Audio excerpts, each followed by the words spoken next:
बड़ी खबर की शुरुआत दतिया में सीएम मोहन यादव के रोड शो में चारों तरफ दिखाई दिया शोर। कहीं डमरू बजने का शोर तो कहीं पटाखों की आवाज का शोर तो कहीं ढोल बजने का शोर तो वहीं जनता के बीच कार्यकर्ताओं ने दिखाया दमखम वाला शोर। अंत में नरोत्तम मिश्रा ने खुद मचाया अपने प्रतिद्वंदियों पर मंच पर गर्जना की धाड़ वाला शोर।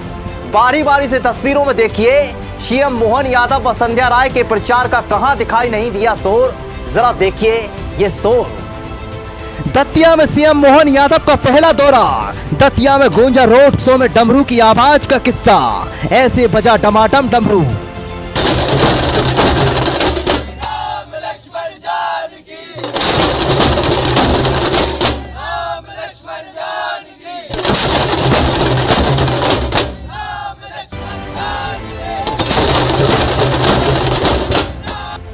मुख्यमंत्री मोहन यादव का जैसे रोड शो आगे बढ़ा उसके बाद पटाखों की आवाज गूंजने का खेल शुरू हुआ। आसमान पटाखों से रंगीन दिखा।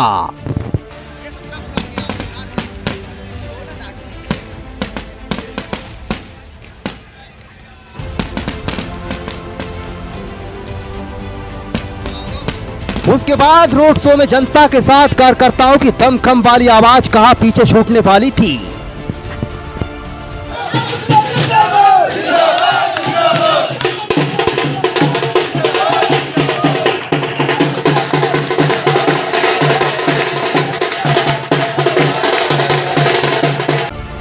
हाथ में पूजा की थाली। रोड शो में गाड़ी पर सवार मोहन नरोत्तम संध्या की सवारी। उनके चाहने वालों के हाथ में दीपक से जलती थाली दिखी। जरा देखिए। अंत में पूर्व गृह मंत्री नरोत्तम मिश्रा की थी बारी जिन्होंने मंच पर अपने प्रतिद्वंदियों पर तीखा वार किया।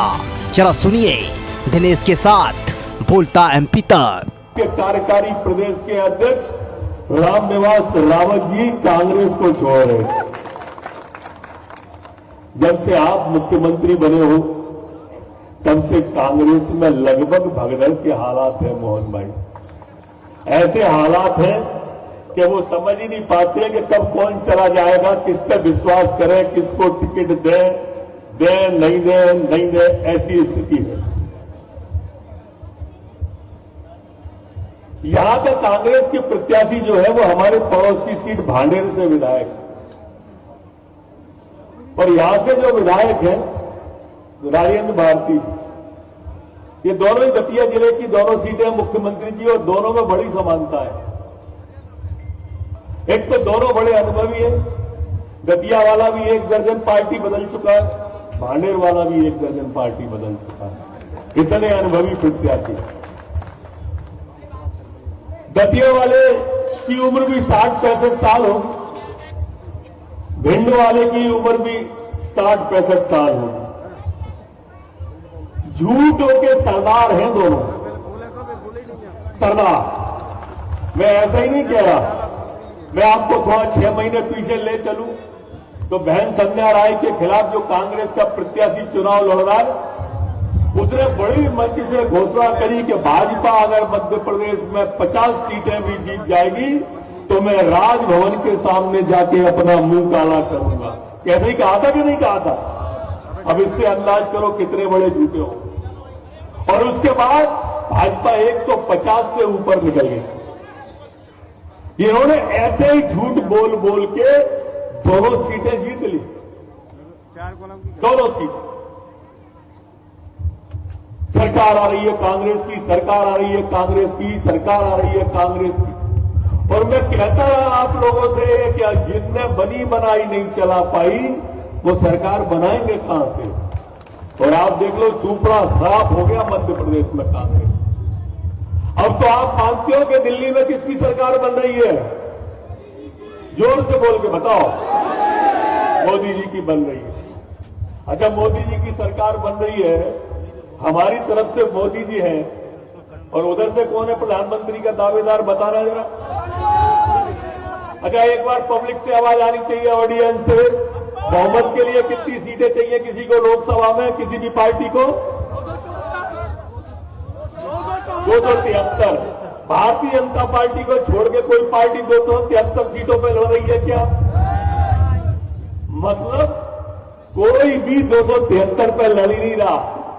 कांग्रेस भी 230-40 पर लड़ रही है, सपा 37 पे, बसपा 37 पे, लालू 20 पे, ममता जी 42 पे और 42 से नीचे है बाकी सब। अब इससे आप अंदाज कर लो क्या स्थिति बनेगी। पहले प्रधानमंत्री कौन बने इसके लिए लड़ेंगे, फिर कौन मंत्री बने इसके लिए लड़ेंगे, फिर मलाई वाला विभाग किसको मिले इसके लिए लड़ेंगे और उसके बाद लड़ के गिर मरेंगे और देश को साथ में लेके डूब जाएंगे। मेरे मित्रों, हम ऊपर तक निकाल के देश को माननीय मोदी जी के नेतृत्व में ले जाना चाहते हैं। आपने देखा होगा आज भारत विश्व की 5वीं सबसे बड़ी ताकत है और मोदी जी ने घोषणा की है कि अगले 5 साल में भारत विश्व की 3री सबसे बड़ी ताकत बनेगा, 3री बड़ी ताकत। और मोदी जी जो कहते हैं वो करते हैं, ये तो आप जानते होंगे। हम बचपन से नारा लगाते थे कि जहां हुए बलराम मुखर्जी वो कश्मीर हमारा है और जो कश्मीर हमारा है वो सारा का सारा है। धारा 370 हटी के नहीं हटी बताओ, 35 से हटी के नहीं हटी, ट्रिपल तलाक हटा के नहीं हटा, सीएए लेके आए कि नहीं आए। हम नारा लगाते थे कि सौगंध राम की खाते हैं मंदिर वही बनाएंगे, तो कांग्रेसी कहते थे कि पर तारीख नहीं बताएंगे। हमने तारीख भी बताई और रामलला का भव्य मंदिर भी बना के दिखाया। मेरे मित्रों, जिनने बरसों रामलला को बैठाला टेंट में, उनको मत भेज देना गलती से पार्लियामेंट में। ये चिंता आप सबकी है, भव्य मंदिर है और इसलिए मेरा आपसे निवेदन है, मेरी आपसे प्रार्थना है कि मोदी जी के आने के पहले का भारत देखो, मोदी जी के आने के बाद का भारत देखो। जब मनमोहन सिंह प्रधानमंत्री थे, कांग्रेस की सरकार थी, तो आतंकवादी पाकिस्तान से आते थे और हमारे सैनिकों को मार के चले जाते थे और वो हमारे प्रधानमंत्री मनमोहन सिंह सफेद कबूतर उड़ाते थे। हमारे प्रधानमंत्री सफेद झंडा और शांति की वार्ता करते थे। लेकिन अब मोदी जी प्रधानमंत्री बनने के बाद पाकिस्तान से गोली भी आती है तो हिंदुस्तान से गोला जाता है। गोला गया सर्जिकल स्ट्राइक का, गोला गया एयर स्ट्राइक का और पाकिस्तान के घर में घुस के आतंकवादियों को मारा, आतंकवादियों के अड्डे पर जाके मारा। ये मोदी जी के बाद का भारत है। मोदी जी के पहले के भारत में पाकिस्तान हमसे कश्मीर मांगता था, कश्मीर।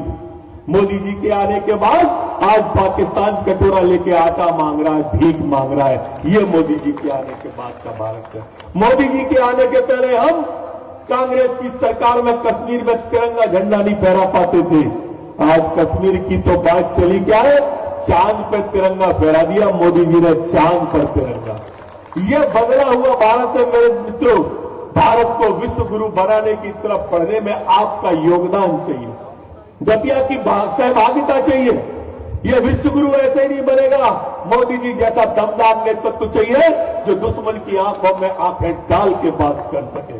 आप सबको मालूम है रूस और यूक्रेन के युद्ध में हमारे यहां के बच्चे फंस गए, पढ़ने गए हुए थे। बच्चों के पिताओं ने मोदी जी से कहा कि हमारे बच्चे हैं, चिंता करो। और मोदी जी ने प्रधानमंत्री दोनों को फोन लगाया, रूस और यूक्रेन को, कहा तिरंगा लगी बस भेज रहा हूं, मेरे भारत के बच्चे होंगे, मोदी के बच्चे होंगे। दोनों सेनाएं तुम्हारी गलती से